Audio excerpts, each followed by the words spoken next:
So this is the front entrance of the park. As you can see it behind all the traffic that's passing by. I think it's about, well, almost close to 200 years old. It's 1830s it was established. Just a magnificent old building.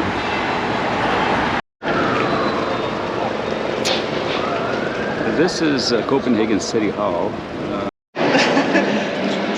Well, I'm inside the City Hall. I've got a few minutes to kill before Guru Walk Tour starts. I've just checked in, strangely enough, by a Canadian from Toronto, wearing a Blue Jays hat. This is a magnificent foyer. Just unbelievable.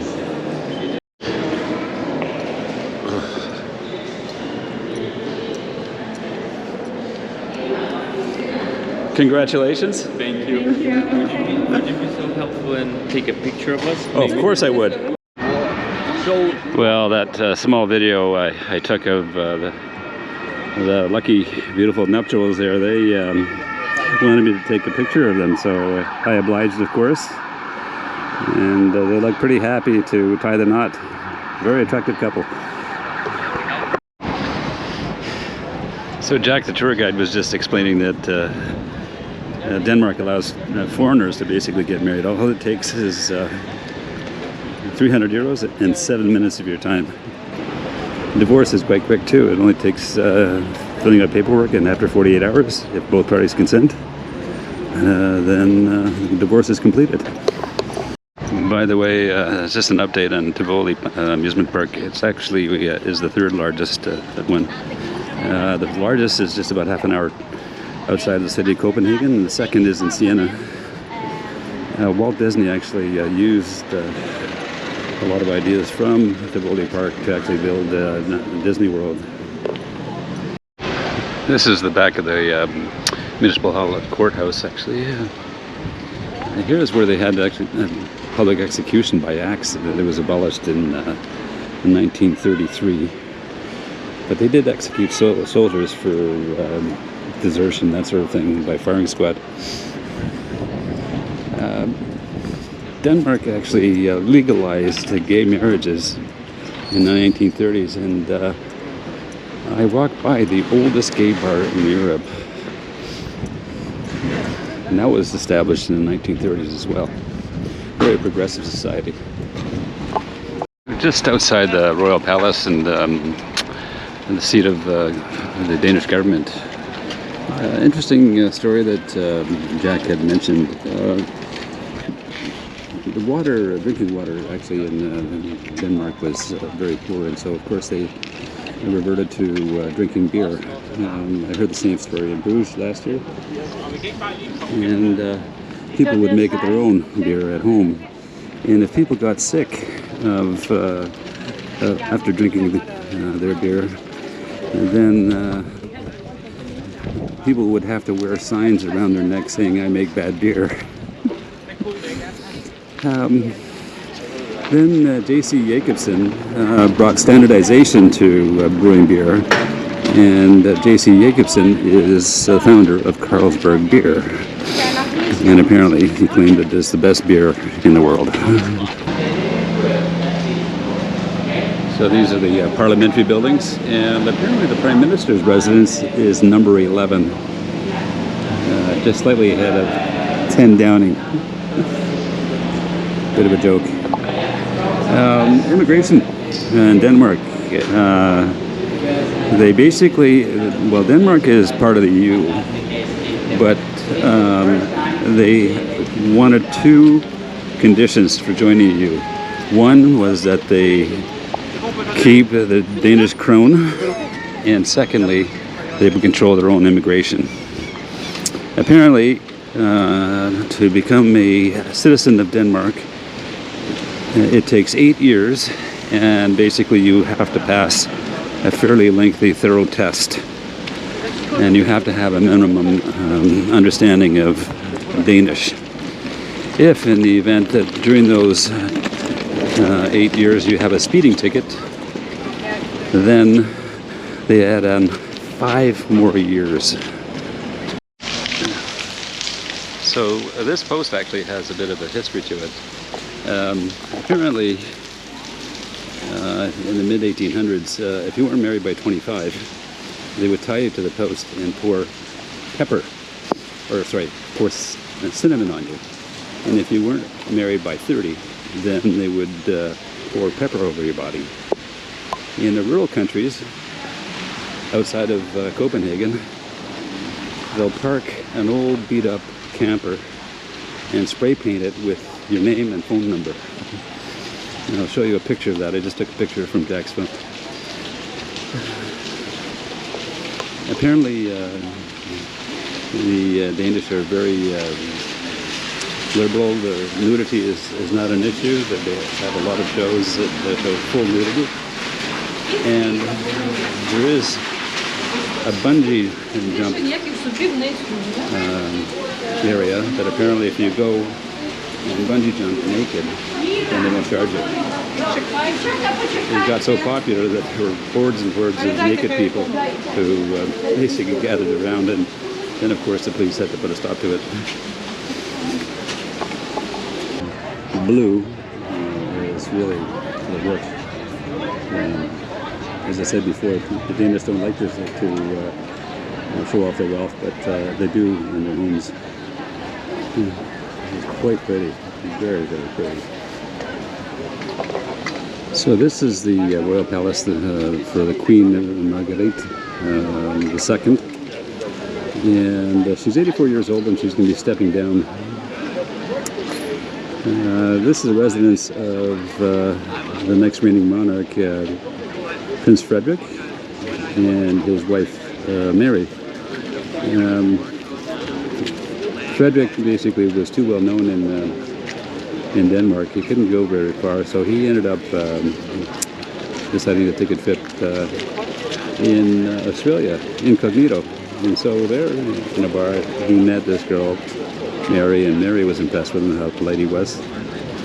And he later found out that he's going to be the next king of Denmark, and this is where they live. It's a fairy tale love story.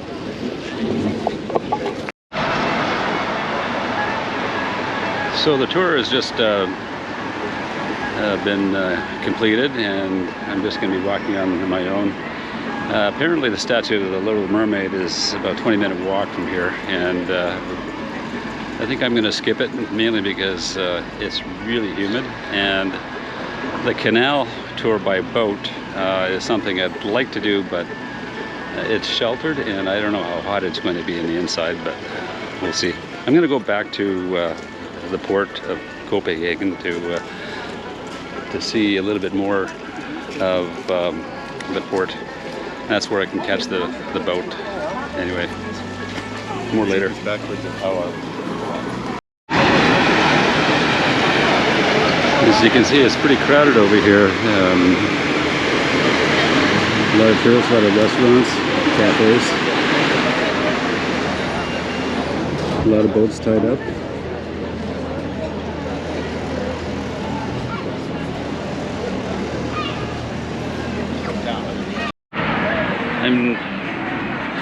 I'm just waiting for the 2 o'clock canal tour.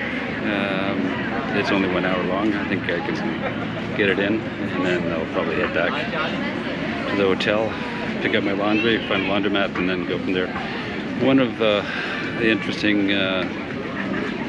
discussions that Jack had during the tour was that when Nazis invaded Denmark, they basically conquered the city, this country, in 6 hours. It was the fastest capitulation of any European country in the history of war.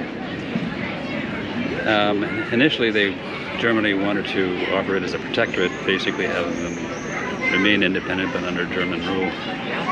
And but they decided to invade the country anyways. King Christian, I believe it is, maybe at the time, he decided to basically jab the Nazis by riding his horse down through the city on his own without any protection. Slowly, the Danish people in Copenhagen followed him along just to thumb their nose to the Nazis under Nazi rule. So this got the Danish underground movement going. Hitler wrote to the king quite often, but the king only replied in one sentence responses, so he never really thought much of Hitler. And Hitler really thought highly of the Scandinavian people. He felt that they were more Germanic, more Aryan than the German people themselves. But he was furious with the fact that the king did not have any sort of dialogue with him. So they anyway, he remained independent, and he basically flipped the bird to Heil Hitler. So.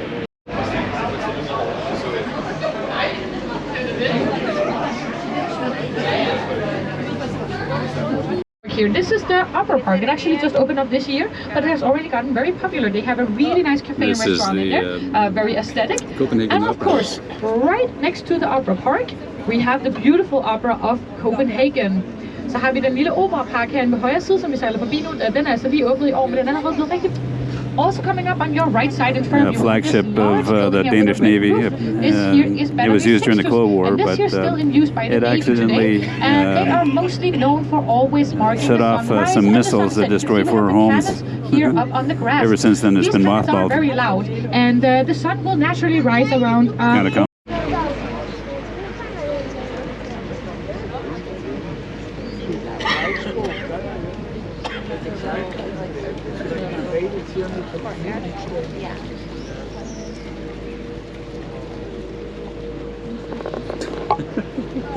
I think he was waving the guys to get out of the way.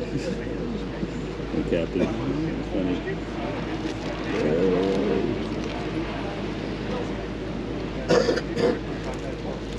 This is Yacht Alley.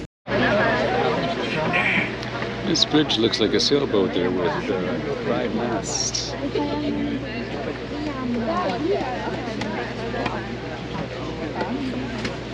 So this building actually we are going into an area with a lot of low bridges, so the first one's coming up now. So yeah, please sit down and mind your head. Så kommer vi lige om nu med en masse meget lave broer, så vil det bare a Viking village, because normally we would say that Copenhagen was founded in the early Middle Ages by Bishop Absalon, who is sitting on his horse just behind the elevator for the metro. He's sitting on a rearing horse, but it turns out that he was maybe a little bit late, because there's actually been people in this area for thousands